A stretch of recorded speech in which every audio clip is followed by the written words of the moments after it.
प्याजलाई सफा गरेर चिकनमा हाल्ने साथीहरू। यसको यता राखौँ। अब पालकलाई धोन्छ।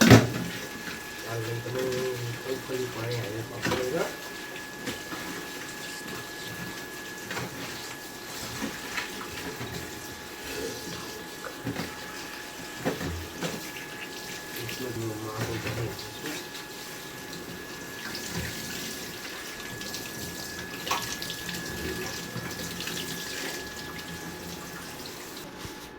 यो हाम्रो 1 किलो चिकन हो साथीहरू।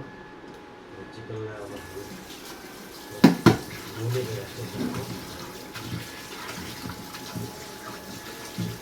राम्रोसँग धुनुपर्छ। चिकनको यो फुलहरू एक्स्ट्रा गर्नको लागि।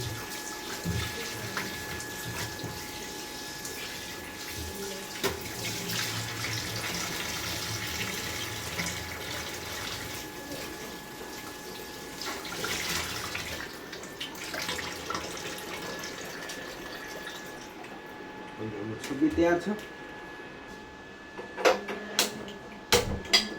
तेल हाल्दैछौँ। तेल अब हामी कम खान्छौँ होइन, त्यही भएर तेल अलिकति कम नै हाल्नुपर्छ। सानो बोतल हो, तपाईँले देख्नु चाहनुहुन्छ। यो अहिले हामी जिरा हाल्दैछौँ। जिरा भुट्दैछौँ। जिरालाई फ्राई गर्नुपर्छ। त्यसपछि हाम्रो यहाँ गार्लिक पेस्ट गार्लिक पेस्ट गर्छ साथीहरू। हामीले अलि राम्रोसँग फ्राई भइसकेपछि तपाईँको प्याज हाल्नुपर्छ। अब हामी त्यो लगत्तै अब हामी यसमा तपाईँको प्याज हाल्दैछ।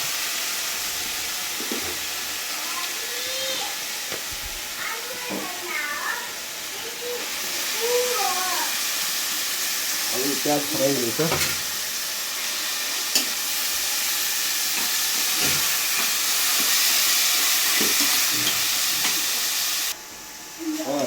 यो अब प्याजले अलिकता कलरफुल भइसकेको छ। अब यसमा हामी टमाटर हाल्छौँ। हेर्नुहोस्, टमाटर मसलाहरू सबै हाल्छौँ। यो चिकन मसला हो।